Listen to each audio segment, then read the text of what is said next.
Be honest with yourself. How many times have you started something new with that initial excitement only to quit halfway through? I mean, maybe you didn't even get halfway through. It could be a new workout plan, it could be a side hustle, it could be even a new job that you're going after. Most people never finish what they start. And they don't really know why they never finish what they start. They just kind of go through this destructive cycle of starting something, getting really excited about it, not even getting halfway through because that excitement and novelty has worn off. And they end up right back where they were before they started something, not knowing what they want to do and having complete frustration with themselves over not finishing what they said they wanted to start. And once you're able to understand the three core main reasons for why you keep not finishing what you start, you can finally break this destructive cycle. And that's exactly what I want to break down in this video. So stick to the end so you have everything that you need to finally show up for yourself and start finishing what you start. So when most people start something new, and or at least they're thinking about starting something new, the first thing that they think of is, let me tell other people, let me invite people into what I'm doing so that I can get more excited for it. They can get excited for what I'm doing. But what we don't realize when we're doing this is that dopamine wears off when we tell other people about what we're doing. But as the novelty wears off and the real work starts, dopamine is going to drop. And finishing something where dopamine drops requires a lot more than just excitement. It requires discipline and it requires actual strategy for what we're going to be doing. And I find that a lot of the time when you're telling someone about what you're going to do, that dopamine can really just completely disappear. You're almost living it out already. But telling someone you're going to do it and actually doing it are obviously completely two different things. And I find that the trick to really get past this is tell people that are actually going to hold you accountable. Hire a mentor, hire a coach, or hire someone that has actually been past the position that you're trying to get past, or don't tell anyone at all, because there is no happy medium. It's either figure out people that can actually hold you accountable, or figure it out on your own until you can hold yourself accountable. There's going to be a point in your life, whatever you're trying to move forward, that you have to figure out how to show up for yourself without any kind of accountability. And so that initial phase is really the most difficult part. For me, when I started my coaching business when I was 17, I invested into a coaching program. I was surrounded by hundreds, if not over 1,000 coaches that were doing the same thing that I was going to do. That accountability was really the most pivotal part of my business, because if that accountability wasn't there, I don't know if I would have showed up for myself. If I didn't make that initial investment, I don't know if I would have had the discipline to show up for myself, because I mean, I had a lot on the line. I had to pay back that investment. And for many of us, we don't really have anything on the line. We are just showing up and hoping that something happens. There's not enough there that really gives us a reason to show up. Reasons reap results. And once you finally find a reason to really show up, your results will show up as well. And you'll be able to get past that messy middle of, I don't know what's going to happen. The ego loves to start things, but the ego hates to finish things. The ego loves the identity boost of, I'm starting something, because it sounds impressive, it sounds exciting. But finishing something requires a lot of humility, and it requires a hell of a lot of patience, which the ego really doesn't like, because the ego lives in the past and the ego lives in the future. It does not live in the actual present.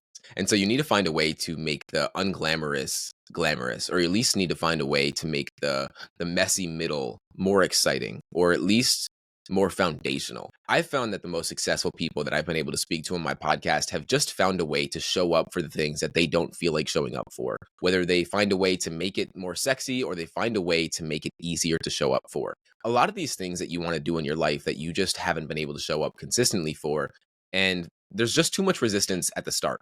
And you really just need to get past that starting point, because once you're able to get into motion, momentum is really easy to keep going once you have created just that initial part. For many of us, a lot of the things that we're looking to do, I'll use the example of going to the gym. If you want to go to the gym, but your gym is 30 minutes away, you're probably not going to go as consistent as you'd like to be going, because there is just too much resistance there. If you want to build a business and you feel like you don't even know where to start, and you don't have anyone giving you any kind of direction, you're probably not going to do anything about it, because there's just too much resistance there.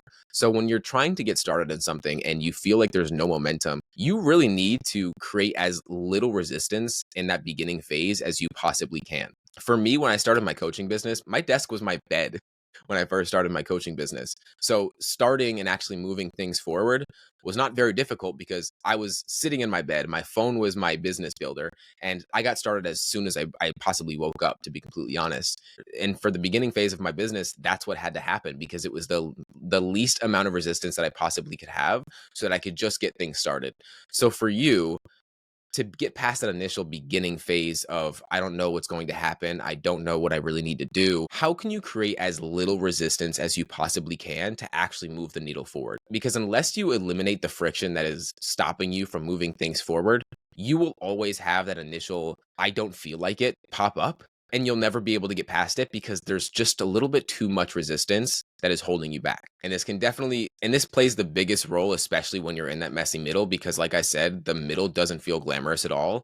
99% of what you see online of other people building successful businesses or creating the life that they just really love comes from doing a lot of the things that they don't feel like doing in the moment. And a lot of the day-to-day activities that they have to do really aren't glamorous, but you don't get to see the glamorous. You don't get to see the not glamorous parts because they want to show you the glamorous parts and make it look as easy as possible. But the reality of it is that most business owners are doing things that they don't really feel like doing in the moment so that they can open themselves up for opportunity down the line. And just everyday life, there is monotonous work that has to be done.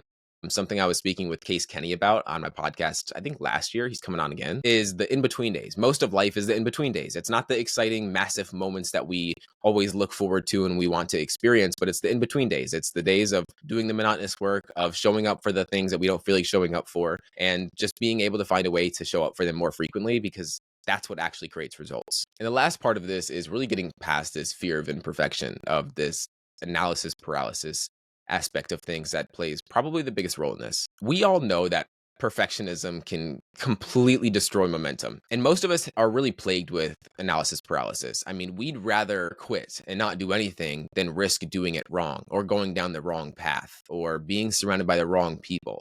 But I really think one of the best quotes to bring this to a close is realizing that I'd much rather go into the wrong door than spend my entire life in the wrong room. Many of us are afraid to go down the wrong path. We're afraid of doing it wrong. It's not that we're afraid of failure. We're afraid of being seen as a failure. We're afraid of being a failure in the eyes of ourselves. And if we're able to just realize the fact that the only way to actually figure out the right path to go down, or to figure out if it's going to work, is to just do the thing and figure it out.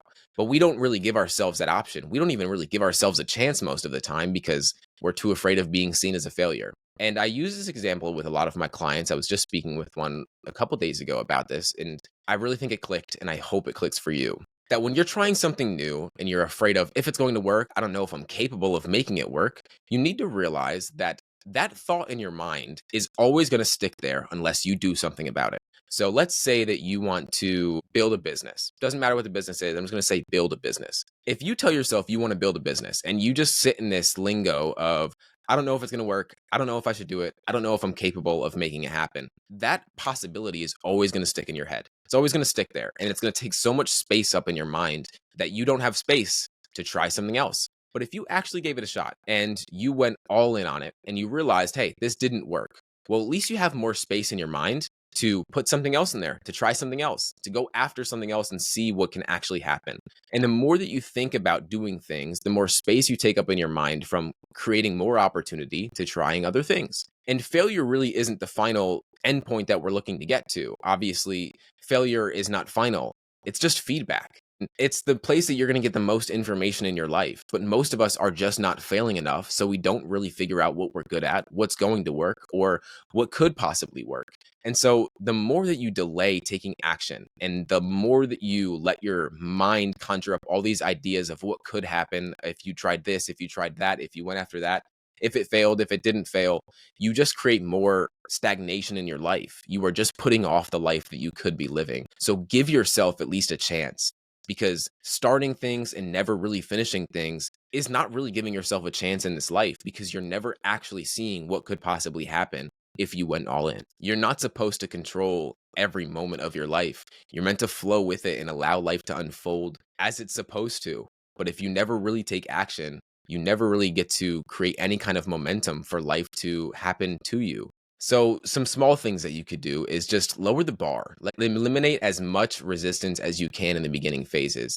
Build the muscle of creating trust with yourself, because the more that you tell yourself you're going to do something and you don't do it, the more that you just end up sticking where you are, because you give yourself no reason to trust yourself. Recognize that you need to focus, as much as this sucks to say, on the process and not the results. I really think my life started to evolve when I realized that There's no place that I can get to. There's no place that I want to get to. I mean, the whole purpose of life is to enjoy the passage of time.